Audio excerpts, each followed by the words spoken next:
¿qué tal, Dominicana? Muchas gracias por recibirnos. Es un enorme placer reencontrarnos en este nuevo año y contar con su sintonía. Durante todo el pasado 2016 nos permitimos analizar temas de sumo interés para la colectividad, analizando sus luces, sus sombras, escudriñando en las complejidades de las problemáticas sociales, políticas y económicas, y sobre todo apostando a la participación social de la ciudadanía como sujeto de cambio.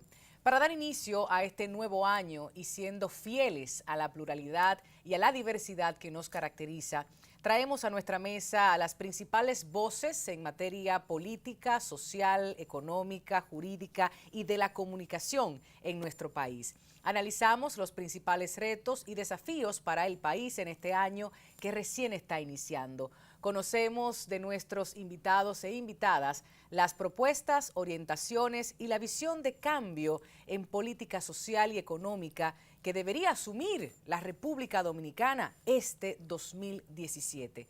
Así las cosas, conversemos sobre nuestras expectativas.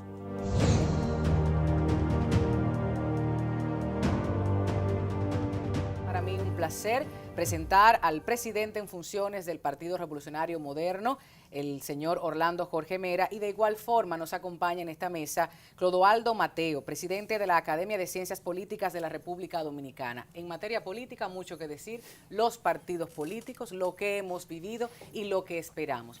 Iniciamos con usted. Bienvenido a Así las Cosas. Bien, yo espero una mayor consolidación, o no mayor, una consolidación de las instituciones políticas del país y el fortalecimiento de los partidos, de las organizaciones políticas, que ustedes recordarán que por encuesta de Latinobarómetro, para poner un ejemplo, han quedado muy mal paradas. Así es. Digamos, en cuanto a la credibilidad pública. Entonces yo creo que es un reto para el 2017, para los dirigentes de las organizaciones, tanto la gubernamental o la coalición gubernamental como las alianzas de la oposición, hacer de mayor credibilidad, digamos, vamos a hablar desde ahora, para el venidero torneo electoral del 2020. Así es. Entonces tienen una excelente oportunidad, tanto unos como los otros, de estructurar mucho mejor, elaborar mejor los programas, trazar sus estrategias y sus tácticas políticas de una manera más coherente, digamos, más trascendente y que pueda vender y ofertar al electorado dominicano, digamos, una mayor seguridad, una nueva esperanza, digamos, de una contribución al fortalecimiento de la democracia dominicana. Un electorado que ve la participación política, la elección cada 4 años, y no debería ser así. De eso vamos a hablar un poco más adelante, porque hablando de los dirigentes políticos, obviamente, conversar con uno de ellos del partido político opositor más importante en este momento, el PRM. Y usted que mencionaba algunas estadísticas y cifras, corrupción, Transparencia Internacional dice República Dominicana en la posición 103 de 168 países, Foro Económico Mundial 134 de 140 países. Y si hablamos de la confianza en políticos, el Foro Económico Mundial dice en la posición 130 de 138. No hay mucha confianza en nuestros políticos. ¿Qué está pasando, Orlando? ¿Qué nos espera 2017? ¿Cómo vamos a fortalecer la participación y el involucramiento en los demás partidos, no solamente en el que tú perteneces? Fíjate, yo creo que el gran reto que tiene nuestro país a propósito de comenzar este año nuevo es el respeto y el rescate de la institucionalidad y de la aplicación de la ley. Yo creo que el gran vacío que tiene nuestra nación es fundamentalmente ese. Y en el caso de los partidos políticos se traduce en lo siguiente. En el año 2016, luego de que vivimos el traumático proceso electoral, pues concluimos con la designación de una Junta Central Electoral. Ahora hay que completar esta agenda con dos elementos importantes. Primero, la ley de partidos y la ley electoral. Y no hay que ver esto tan lejos como sería el proceso del año 2020. Es que ya en este año, por ejemplo, el PRM está obligado a celebrar sus primarias internas. Pero entonces la gran pregunta que nosotros tenemos que hacer, ¿cómo vamos a hacer las primarias internas? ¿Sin ley de partidos o con ley de partidos? ¿Sin ley electoral o con ley electoral? Y yo creo que lo importante, el gran compromiso que tenemos que hacer todos, es el de darnos una ley de partidos y una ley electoral, por un lado para organizar los partidos, darle transparencia, cumplir con el mandato constitucional de respeto a la democracia interna y a la transparencia en el manejo de los recursos financieros, y por otra parte la ley electoral para dotarnos de la capacidad necesaria para la organización de estos procesos, porque desde mi punto de vista, la Junta Central Electoral tiene que normar estos procesos internos y por ello es importante darnos esta ley. Entonces, el tuyo y el de todos. El de todos, claro. Entonces, pienso que lo importante es este tema, el aspecto de la institucionalidad y la fortaleza de rescatar el imperio de la ley en nuestro país para poder definitivamente poder obtener mejores calificaciones que las que nos otorgan los organismos internacionales. Y es importante también vincularlo con la participación de los jóvenes, de la mujer, la academia, la formación, un poco allí todo, porque noto cierta dejadez, cierto escepticismo, gente que no quiere seguir participando, no quiere ingresar en la política, y la política es todo. ¿Ustedes qué plantean? 2017, yo sé que en un año es imposible, pero... Yo pienso que el pasado proceso electoral, independientemente de sus imperfecciones, trajo algo positivo. Y es que hay un nuevo liderazgo en el país, hay nuevas caras, hay nuevas figuras que ganaron alcaldías, que ganaron diputaciones, que ganaron senadurías. Entonces, esas figuras que ganaron también ejercieron un tipo de campaña diferente al que hemos estado acostumbrados. Entonces, creo que desde el punto de vista de los partidos políticos, por ejemplo, en el caso particular del PRM, tiene que estar comprometido con la renovación de la democracia, pero al mismo tiempo con la regeneración de la democracia. O sea, definitivamente no podemos seguir con este populismo, con el clientelismo, con el uso de los recursos del Estado. Por ahí no es que debe ir la cosa para poder rescatar la política. Sin embargo, estoy repensando lo que ha ocurrido a nivel internacional y analizándolo desde la perspectiva de República Dominicana. Tú hablas de populismo, hablas de estas prácticas tradicionales, pero ganaron con más del 60%. Entonces yo creo que el público dominicano, el pueblo en sentido general, todavía apuesta a eso, necesita eso. ¿Qué está pasando desde la Academia de Ciencias Políticas, la formación? Bien, sí, yo creo que el eje principal, digamos, de una academia de ciencia política es la educación. La función de una academia es transmitir conocimiento. Yo creo que hablamos de nuestra democracia, de nuestras imperfecciones. Yo creo que hay que educar permanentemente para la democracia, educar. Y no solamente una academia, no solamente las academias universitarias o los institutos de educación superior, sino los propios partidos políticos, que ellos tienen que admitir que durante varias décadas abandonaron su propia formación de cuadros, abandonaron su propia formación de sus escuelas internas. Algunos ya lo han retomado. Hoy, lamentablemente, las ideologías están un poco engavetadas. Confuso, y lo que, todo mezclado. Sí, no, lo que prevalece es un pragmatismo, un realismo político. Y entonces, ante el abandono de las propias organizaciones, de la educación de sus membresías, de sus simpatizantes, de sus seguidores, la sociedad civil dominicana asumió ese rol que le correspondía a ellos. Hay que volver a la raíz de la educación política.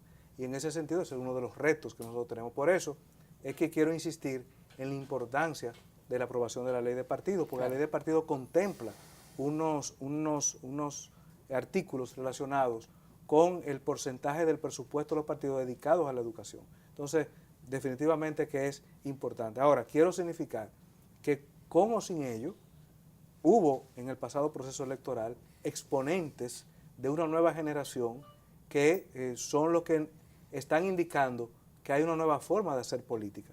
Y creo que definitivamente esa debe ser la tendencia. Desde la sociedad civil, desde los medios de comunicación, los demás partidos políticos, ¿qué rol debemos jugar? Cada nación, cada país tiene una moral colectiva. Y los líderes y los que toman el relevo, que afortunadamente ya hay un grupo de jóvenes que están en ese relevo, son los encargados de insuflar, de transmitir ese sentimiento de moral colectiva. Y no solamente los mencionados por el profesor acá, por el dirigente aquí presente, sino hay muchos sucesores, hay muchos herederos, hay muchos de relevo que no lo saben, que tienen que esperar la coyuntura política que se presente para emerger, para destacarse. Pero lo importante es que ya han nacido ese liderazgo de relevo. El año 2017, como dije, tenemos el gran reto de recuperar la institucionalidad, de fortalecer y recuperar también el imperio de la ley en nuestro país. ¿A qué se compromete el PRM? Pero sobre todo necesitamos justamente enfrentar el alto grado de concentración del poder que existe. Cómo recuperar la democracia en términos de la separación de los poderes, en términos del equilibrio de los poderes y por otro lado, cómo regenerar la democracia para combatir la corrupción, combatir la impunidad que tanto daño le ha hecho a la institucionalidad de nuestro país. Yo creo que fundamentalmente esos son los retos. El PRM va a continuar en este año haciendo una oposición firme y una oposición responsable al Partido de la Liberación Dominicana. Continuamos con más después de la publicidad.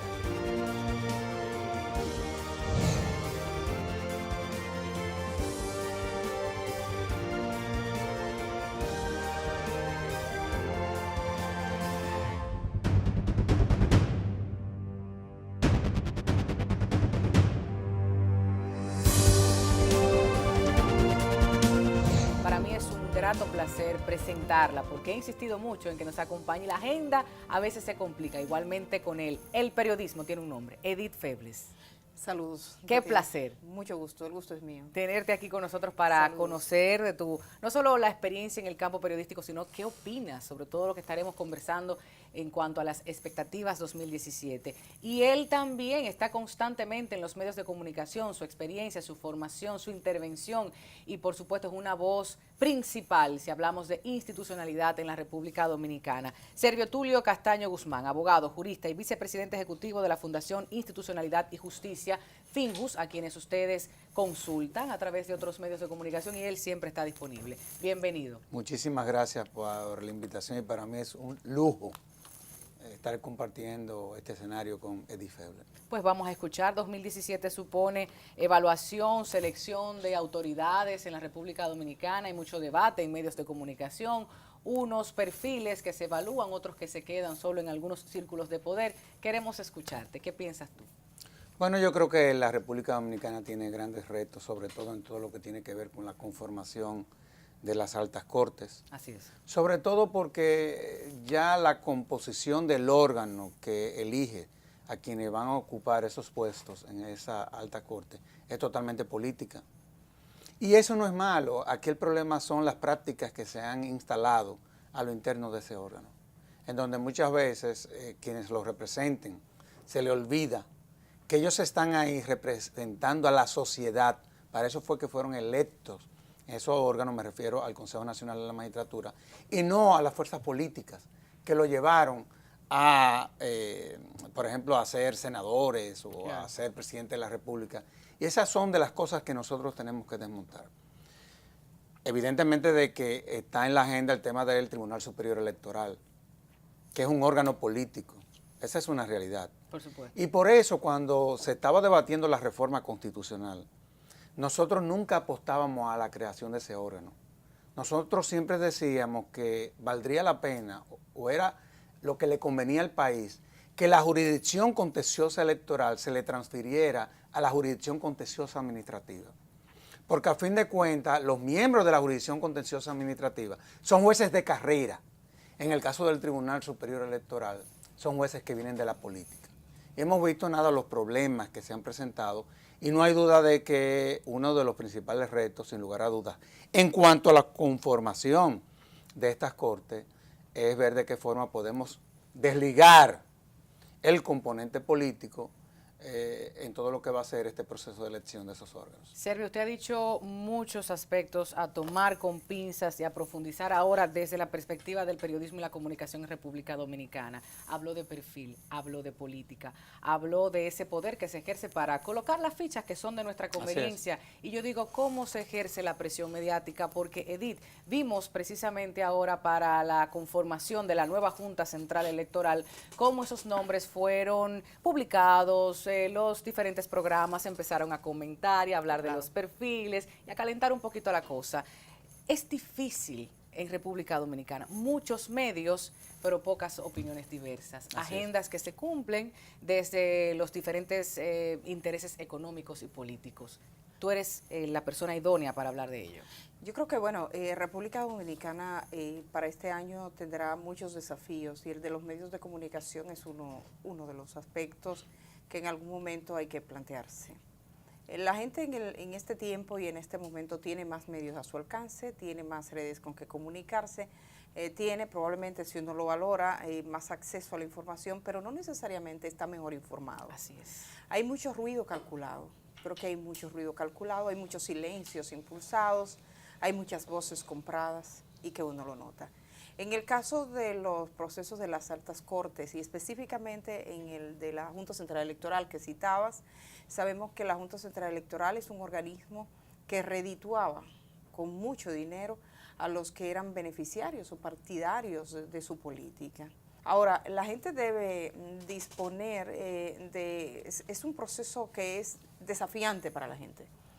¿Cómo puede la ciudadanía confiar y creer en determinadas voces? ¿Cómo decidir cuando está frente a una verdad?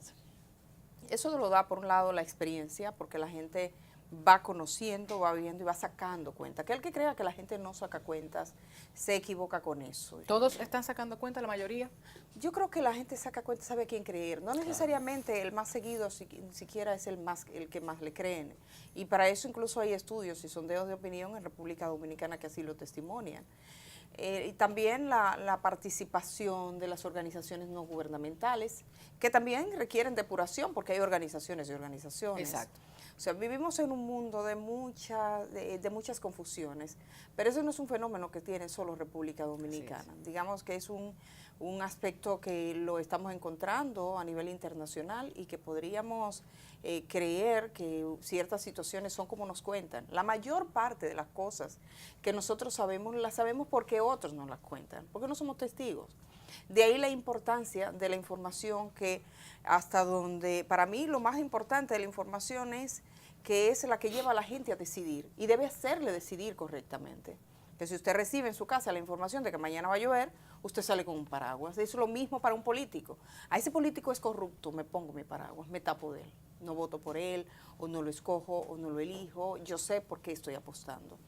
Y en cierto modo, el año que ha pasado, el año 2016, al ser un año electoral, donde se debatieron muchas candidaturas, hubo un proceso electoral también, en cierto modo, con mucha incidencia de los recursos públicos, porque tienes a un presidente que está en reelección. El tema económico pesa mucho sobre la agenda informativa. Así es. Pesa demasiado. El tema de justicia es muy preocupante para la República Dominicana. Se dieron muchos casos escandalosos. ¿Qué nos espera 2017? Mira, yo creo que la justicia como poder va a tener que real y efectivamente ejercer su poder en el año 2017. Separado. Serio, Totalmente, pero ejercer su poder. Es decir, cuando tú ves que la justicia le solicita al Ejecutivo que consigne en el presupuesto su partida presupuestaria a los fines de que la remita al Congreso Nacional, y tú ves que el Ejecutivo modifica esas partidas, evidentemente de que ahí la justicia no está ejerciendo su poder. Nosotros tenemos un problema y es que tenemos una justicia totalmente diluida, en donde muchas veces los casos se conocen o en un programa de radio, y en donde muchas veces como consecuencia de la difusión de esos debates, nuestros jueces se atemorizan. Es decir, tenemos un problema muy serio.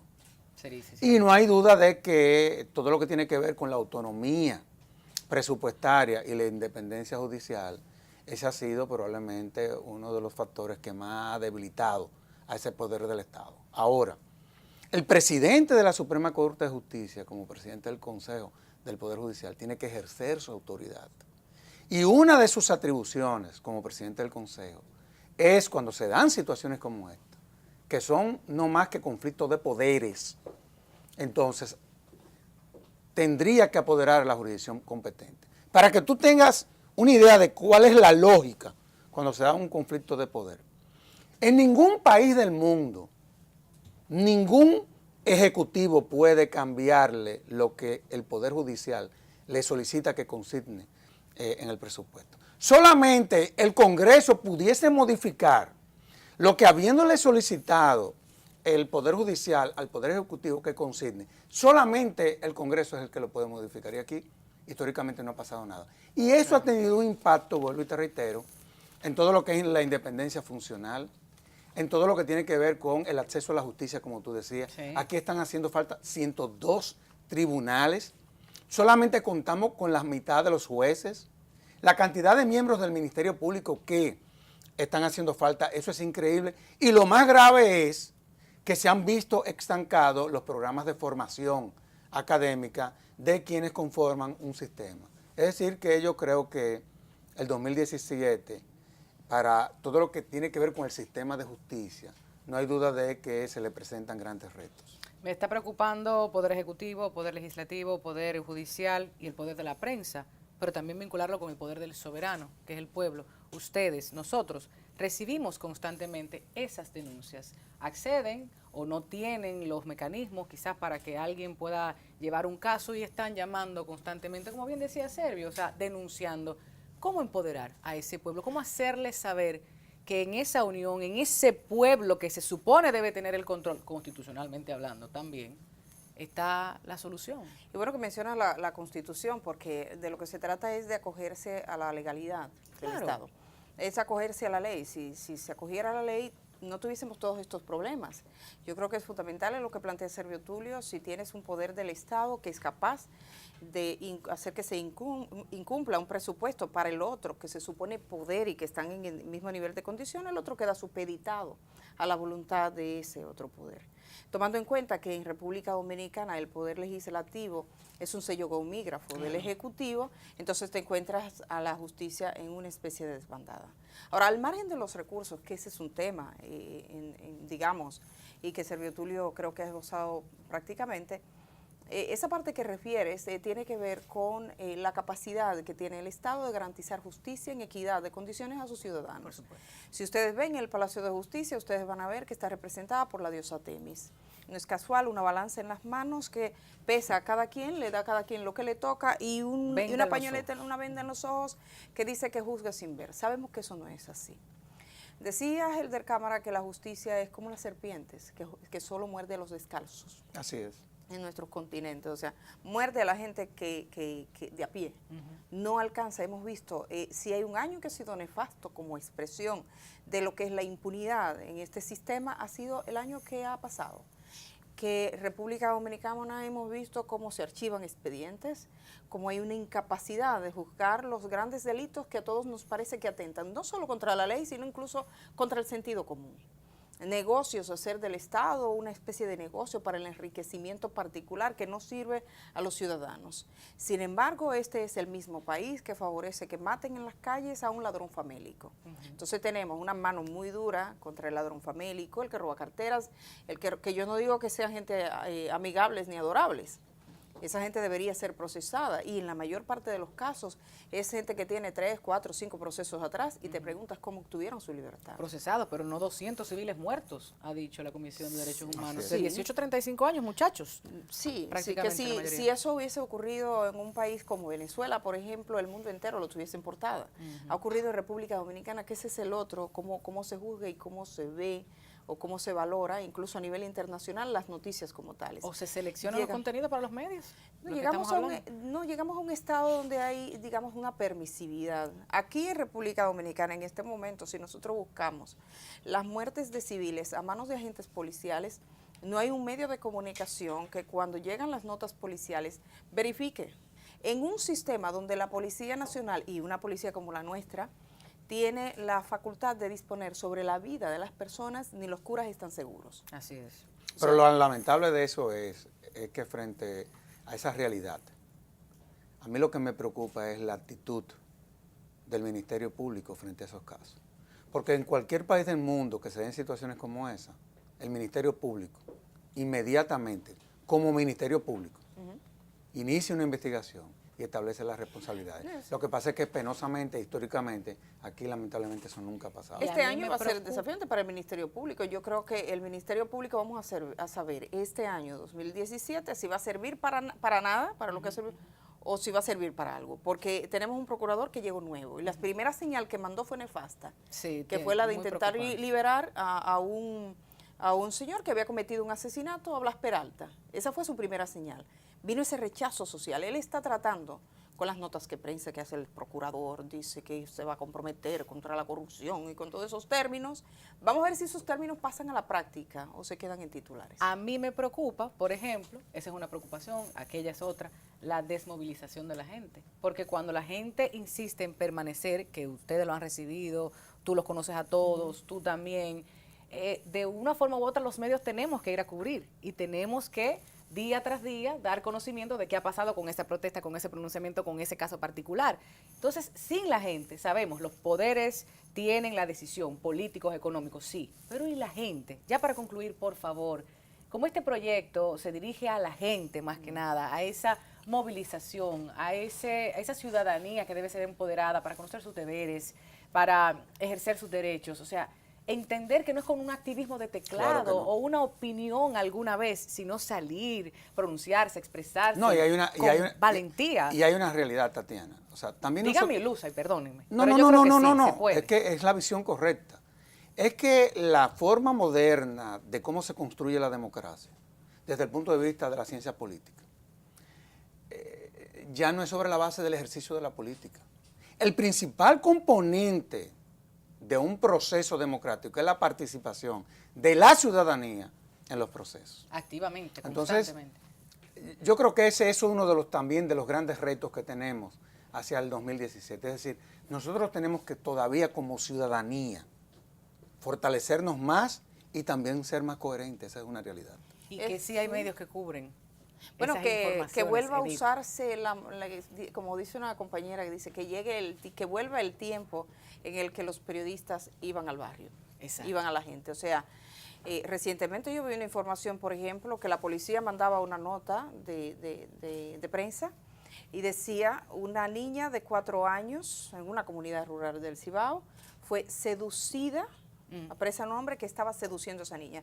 Esa es una figura que no existe, eso es una ignominia, es decir, eso es una arbitrariedad, porque tú no puedes seducir a una niña, porque es decir, un Eso tiene un adolescente nombre. participa con eso se llama abuso. Y es un tipo abuso penal. sexual, y es un tipo penal. Pero si tú le dices seducción, le baja la nota y además socialmente hace que esas palabras parezcan sostenibles y que la gente crea que se puede seducir. Entonces, debe llegar ese momento que los medios vuelvan a verificar esa comodidad que en cierto modo yo creo que nos atrapa, algunas veces por desidia, otras veces por comodidad, otras veces por complicidad, otras veces por un cansancio de tiempo, la falta de verificación de las Autocensura informaciones. muchas veces.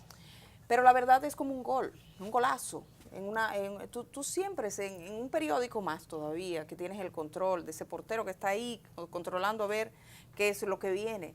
Nosotros hemos visto, y cuando uno estudia la historia de la prensa y de los periodistas que han logrado romper incluso en los sistemas más autoritarios, y este no lo es, han logrado romper la censura más aviesa. Y lo han hecho incluso si han tenido que pintar, han pintado, si han tenido que hacer poemas, han hecho poemas, claro. pero decirlo del modo que sea, pero decirlo. O sea, tú no puedes guardar esa palabra, es un compromiso. Ahora, ¿hasta qué punto es un ejercicio que se ve como un compromiso? Es un compromiso de la prensa, es un compromiso de las organizaciones, es un compromiso de la gente. Y también decirle a la gente, a nuestra gente este año, que no venda su palabra, que no alquile su derecho. O sea, gente que, este es un país profundamente clientelar, donde la gente vende el voto. O sea, estamos hablándole a una gente que nosotros sabemos que a fin de cuentas puede que se mueva por un picapollo y un pote de romos. Es gente que va y hace fila. Uno pudiera entender todavía que en la época de Balaguer viéramos esas filas que mostraban esa ignominia de gente haciendo filas, esperando una cajita, pero tú vas a cualquier barrio y lo ves, por ejemplo, en diciembre, y están dando, ya no en fundas, sino en cajas, y seguimos en el mismo tono. Yo sé que eso es un círculo vicioso y cuesta porque requiere educación y requiere una clase dirigencial política comprometida para que eso cambie. Pero es probable que en este país los cambios tengan que surgir desde abajo. Así es. Y gente que ha tenido la oportunidad de formarse, de viajar, de estudiar, de tener otras realidades para comparar. Esa gente que está llamada a también luchar, a no hacerse el chivo loco, como decimos. Pequeño burgués, esta lucha es suya también. Gracias, Servio, por acompañarnos. Gracias, Edith. Gracias a ti. Profundamente agradecida de su presencia, de sus conocimientos, su experiencia, compartida en estos pocos minutos para así las cosas y su programa más importante del año. ¿eh? Así Muchísimas es. gracias. Bueno, sean felices, ese es el mayor compromiso. Claro que haciéndole feliz la vida a los demás. Totalmente. Así es. Sí, de porque acuerdo. si usted fuñe al prójimo, no va a ser. Se No supone que puede, no debe ser. ni duerme tranquilo tampoco. Después de la publicidad más.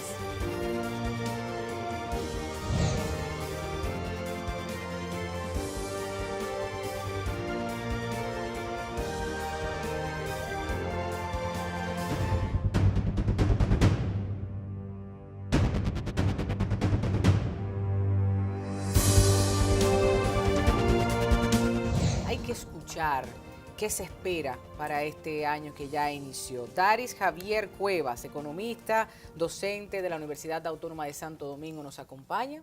Muchísimas gracias Un honor. por estar aquí en el espacio. De igual forma, presentamos a Jacqueline Mora, economista y directora ejecutiva de la consultora Analítica. Jacqueline, cuéntanos, ¿qué nos espera al dominicano, a la dominicana para este 2017? Mira, tú acabas de dar unos datos que son muy reveladores, porque por un lado, cuando vemos indicadores agregados de la economía como un todo, como la inflación, el desempleo, bueno, pues tú dices, mira, pero quizá la República Dominicana no está tan mal, ¿verdad? Una inflación que no llega al 2%, tú hablaste del desempleo ampliado, que es más o menos alrededor del 15%, que ya esa cifra en las nuevas estéticas del Banco Central creo que la puso alrededor del 13.4%, y hay un desempleo que se llama abierto.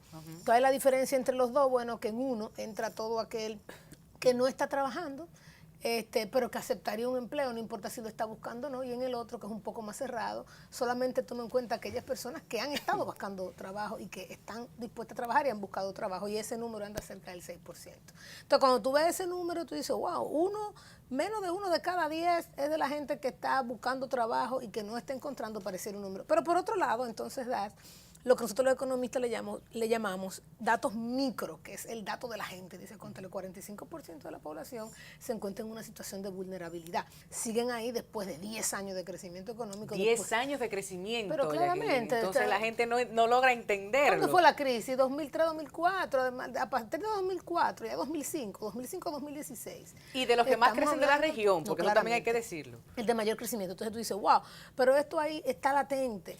Obviamente que eso te pone sobre el tapete un rol del sector público importante y un rol del sector privado también.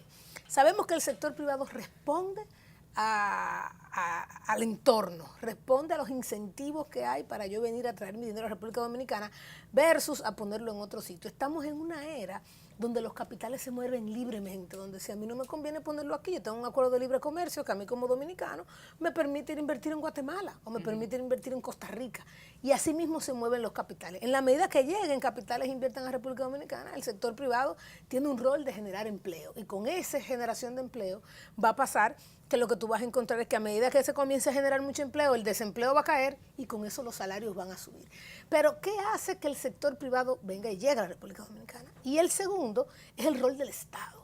Nos estamos cuestionando ahora si las políticas estatales alrededor de los más vulnerables han sido eficaces y han sido efectivas. Y yo creo que el año 2017 es un año fundamental para ver cuáles son las reglas, los cambios en sus reglas que debe poner el gobierno sobre la mesa para comenzar a hacer un cambio, tanto en atraer mayor inversión para crear más empleo, y segundo, en revisar esos programas sociales y esas políticas que está haciendo de manera que el dominicano más vulnerable esté en capacidad de aprovechar el crecimiento económico, porque ahí es que está, yo creo, realmente el punto. Y esto obviamente en un entorno internacional que se ve ligeramente mejor para 2017, debemos decirlo, pero con algunas complicaciones. Ligeramente más positivo, eso nos gustó porque estábamos preocupados por el tema Donald Trump, el tema de la China, el tema de lo que está pasando en muchos otros países, inclusive de la región. República Dominicana, de los que más crece. Como hay ciertos casos aquí que atender, puede ser que afecte a esos inversionistas. Claro. Vamos a hablar de eso llanamente. Mira, hay dos cosas que yo pienso que desde que inicio del año debemos darle seguimiento a la situación del país. Y es que normalmente la gente cree, y hasta los propios economistas llegamos a creer eso, de que el hecho de que crezca o no crezca la economía en un periodo determinado que se esté evaluando el desempeño, eso significa que va a haber un impacto inmediato en la pobreza o el desempleo, en el empleo. son medidas, son desempeños coyunturales. Por ejemplo, cuando tú hablas que la economía creció a final de año, digamos, como el año pasado, el 2016, creció ciertamente, la economía viene creciendo durante 10 años y eso te define al menos un patrón de crecimiento. Pero eso en modo alguno significa que la pobreza va a desaparecer. ¿En 10 años? En 10 años, en un año, o sea, tú dices, la economía te crece en un año, 4, 5, 6% en un trimestre, eso de modo alguno te está diciendo que va a impactar en que va a reducirse el desempleo, ni mucho menos se va a reducir de manera drástica la pobreza, porque la pobreza tiene explicaciones estructurales, no coyunturales. Entonces, cuando la gente ve en un trimestre y critican, por ejemplo, los informes del Banco Central por un trimestre, por un semestre o hasta por un año, creen que en ese periodo debió de haber desaparecido la pobreza. Pero en 10 pobreza, años... Ahora, ahí es que voy. Okay. O sea, la pobreza nuestra en 10 años, medida cuando tú comparas qué nivel o qué velocidad ha crecido la economía en ese periodo y tú lo comparas, cómo se ha reflejado eso en indicadores sociales como la desigualdad, la propia pobreza como tal, o el desempleo. Bueno, tú dices, ¿y qué ha ocurrido entonces en esos 10 años? Si la economía creció, ¿qué ha ocurrido? ¿Cómo impacta? Porque lo primero que debemos estar claros que si la economía crece, obviamente debe de tener un impacto en el empleo y creo que Jacqueline lo explicó muy bien detallado. Ahora, en esos 10 años, ¿cuáles son los niveles de progreso que nosotros hemos alcanzado en los indicadores sociales, como la salud, la educación, la propia pobreza? Y tú dices, bueno, ¿a qué velocidad se progresó? Pero ¿a qué velocidad se progresó? Eso es muy ¿Me importante entiendes? lo que usted ha dicho. Porque si vemos en esos 10 años que la pobreza lo que hace es ceder de un 41 a un 38, tú dices, bueno, el progreso no es significativo.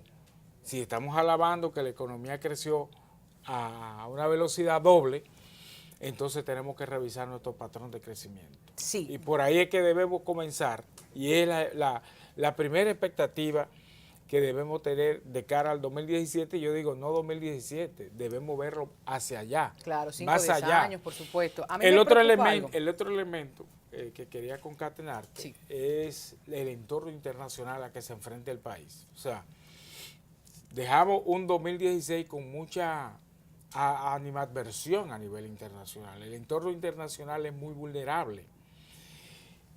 Cuando tú dices en el ámbito institucional, en el ámbito del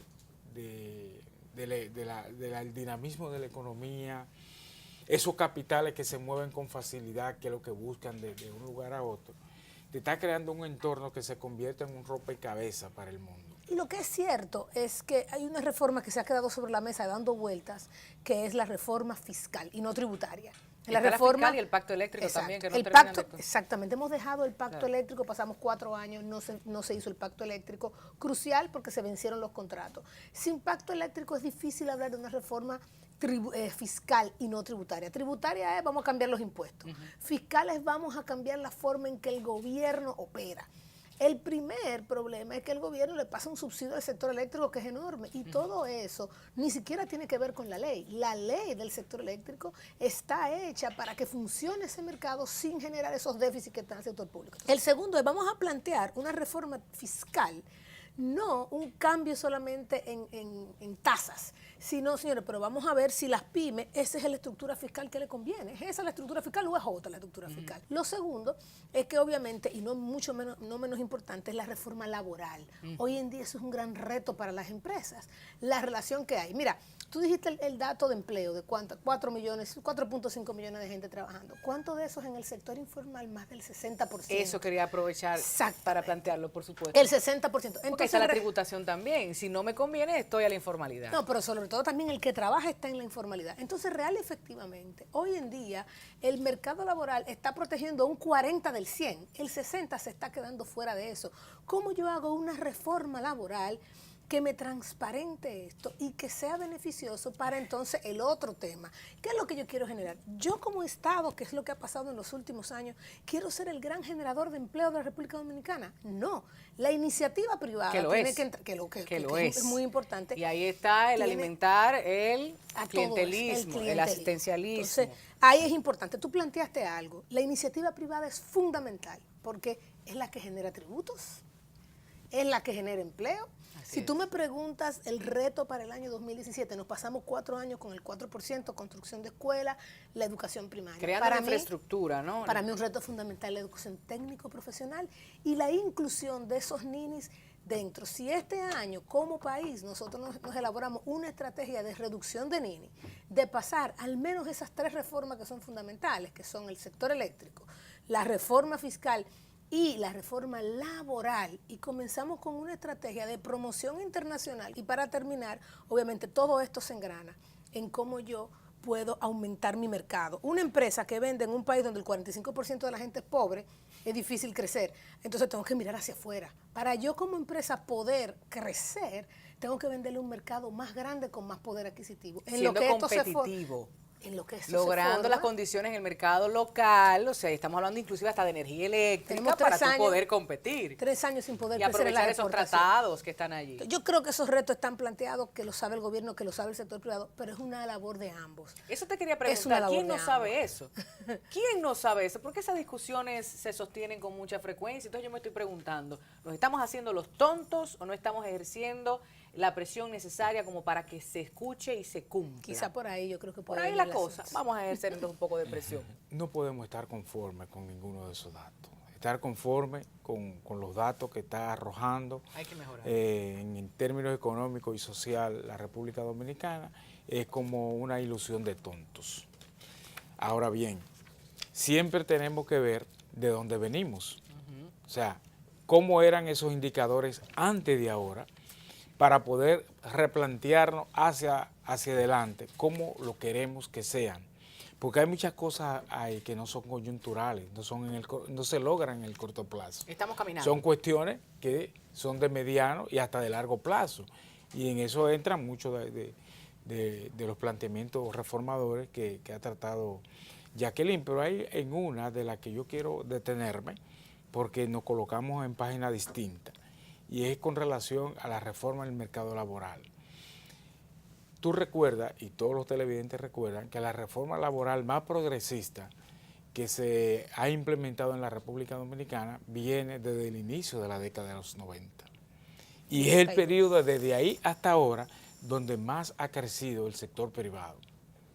Entonces, el sector privado ha crecido y ha sido beneficiado dentro del marco de esa reforma. Ahora, la reforma en materia laboral, cualquier tipo de reforma aquí y en el mundo que se impulse, debe estar orientada a incorporar mayor beneficio a los que trabajan. O sea, una reforma laboral no tiene sentido si no beneficia a la mayoría. Claro, Pepe, están hablando contigo, Pepe, ya usted sabe que tiene trabajo que hacer. Nosotros conversamos con el economista Miguel Seara Hatton, especialista en temas de desarrollo, macroeconomía y economía internacional. Queremos saber, bueno, la República Dominicana exhibe un crecimiento económico sostenido en los últimos años, como hemos hablado. ¿Qué esperamos en cuanto al mismo este 2017 y su vinculación al desarrollo humano? Bueno, primero muchas gracias por invitarme a hacer estos comentarios, Tatiana. Fíjate, una de las características de la economía dominicana es la capacidad de crecimiento económico. Lo ha hecho por los últimos 50, 60 años. Sin embargo, ese crecimiento no ha sido suficiente para mejorar la calidad de vida de la gente. Por lo tanto, este año probablemente lo que ocurra es algo de crecimiento, pero con el mismo retraso en las condiciones de vida de la gente. Después de un año electoral, el mercado supone limitar el gasto. ¿Cómo ventila usted este año que inicia? Hay dos fuerzas que empujan a una situación de presión sobre el nivel de crecimiento y el nivel de gasto. Una fuerza fueron los acontecimientos que tuvimos el año pasado, al final del año pasado, a las lluvias y los desastres naturales, que va a generar una presión muy grande sobre el gasto. Por otro lado, tenemos la presión que significa la deuda y el aumento de los intereses. Este año comparado con el año pasado, por cada 100 pesos que aumenta el gasto, 56 pesos tienen que irse al pago de intereses. Entonces tenemos una presión y una tensión permanente sobre el nivel de gasto, que es el resultado, primero del aumento de la deuda y en segundo lugar de la forma como se ha venido gastando, financiando el presupuesto con mayores deudas. ¿Cuáles son las principales prioridades pendientes en materia económica? Mira, la principal prioridad que tiene el país es crear empleos y mejorar la calidad de vida de la gente. Hay un gran reto en materia de salud, mejorar la calidad educativa y mejorar el nivel y la calidad del empleo. Esos son los retos más estructurales de la economía dominicana.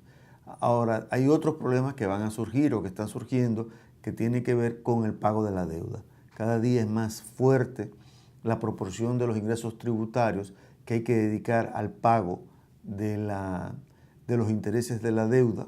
Tenemos una deuda que se caracteriza por ser bonos soberanos. El 70% de la deuda dominicana está en bonos y esos bonos hay que pagarlo a vencimiento. Y de pronto vamos a tener un volumen muy alto de vencimientos que van a crear una presión fuerte sobre el nivel de gasto. Y va a ser una prioridad para el gobierno enfrentar esa situación porque si no, no va a tener capacidad de reenganche en nuevos préstamos. Y en ese mismo orden, ¿serán los dos pactos, el eléctrico y el fiscal, concretados finalmente? Yo creo que es muy difícil porque el problema eléctrico está ligado a un problema de transparencia, falta de transparencia. Yo creo que puede darse cierta base, pero cuando se terminen las plantas de carbón en Punta Catalina. Eso puede tomar algún tiempo, no creo que se resuelva inmediatamente. Y el pacto fiscal no puede darse a menos que también se finiquite el pacto eléctrico por el tema del subsidio. A menos que el subsidio baje mucho este año y si baja mucho, bueno, habría la posibilidad de que se abra un espacio para una negociación del pacto fiscal. Sin embargo, yo creo que la principal restricción del pacto fiscal está en materia del gasto público. La calidad del gasto público es muy deficiente. Eso asociado a que tenemos una política de endeudamiento que se está utilizando básicamente para financiar gasto corriente y no gasto de capital. Eso hace que la política fiscal, la parte del gasto de la política fiscal, pues no tenga mucha credibilidad y por lo tanto tampoco hay base para que haya un acuerdo de orden tributario. Y ya para concluir, si se dirige al sector empresarial, a los tomadores de decisiones políticas y también al ciudadano de a pie, ¿qué le diría? Aproveche y diríjase a ellos. Bueno, a los empresarios, mi mensaje sería básicamente que traten de respetar la ley, que es lo más fundamental. Yo creo que aquí hay un problema de falta de respeto a la ley, tanto por el gobierno como por el sector empresarial. Tenemos una estructura predominantemente monopólica, eso implica un aumento de precios permanente en la economía dominicana y creo que eso hay que enfrentarlo. Ellos tienen que entender que una economía capitalista tiene que ser competitiva y no es compatible con una estructura oligopolizada como la que existe en la República Dominicana. A la gente de la calle le diría que tienen que actuar con precaución con sus niveles de gasto.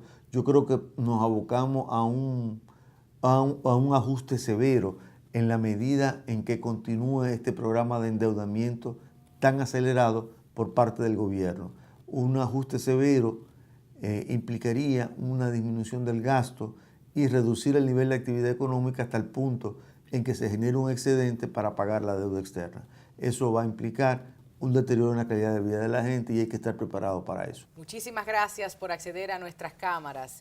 Muchas gracias y espero que estas palabras y esta conversación pueda ser de alguna utilidad para tu programa y para el público en general.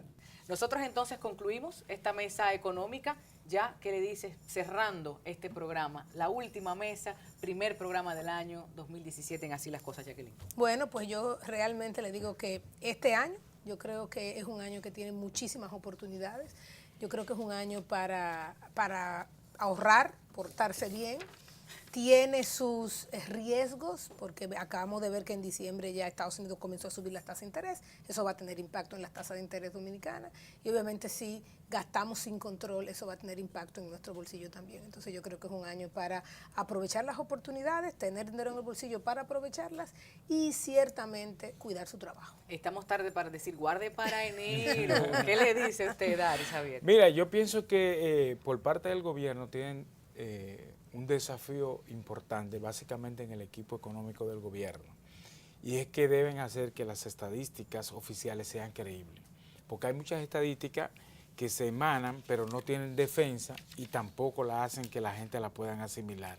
Pienso que ese es un reto importante en todos los sentidos, desde el punto de vista del sistema financiero. A mí me destroza como economista cuando yo veo que anuncian oficialmente un crecimiento X de la economía o un comportamiento Y de la inflación y ver al público, que es el receptor de la información, que dice que no la cree. Bueno, pues muchos retos. Gracias a ambos por acompañarnos, de igual forma a todos y todas quienes estuvieron presentes en este primer programa del año 2017. A ustedes decirles que las cosas estamos pues apostando, ¿no?, a la construcción de una sociedad más justa e igualitaria. Y en este 2017 se abre la oportunidad de que en nuestra tan diversa y desigual República Dominicana, entre todos y todas podamos hacer cara a estos problemas que históricamente nos han afectado, tomar las decisiones que nos permitan replantearnos como sociedad y sobre todo asumiendo nuestro rol desde el Estado en su deber de garantizar derechos y la redistribución de la riqueza que hemos estado conversando, desde la ciudadanía en el cumplimiento de nuestros deberes. Hagamos que el crecimiento económico genere desarrollo en la vida de las personas y que la transparencia sea no solo una práctica gubernamental, sino también cotidiana, más allá del discurso. Hagamos el esfuerzo porque vale la pena. Muchísimas gracias por acompañarnos. Buenas noches. Hasta la próxima.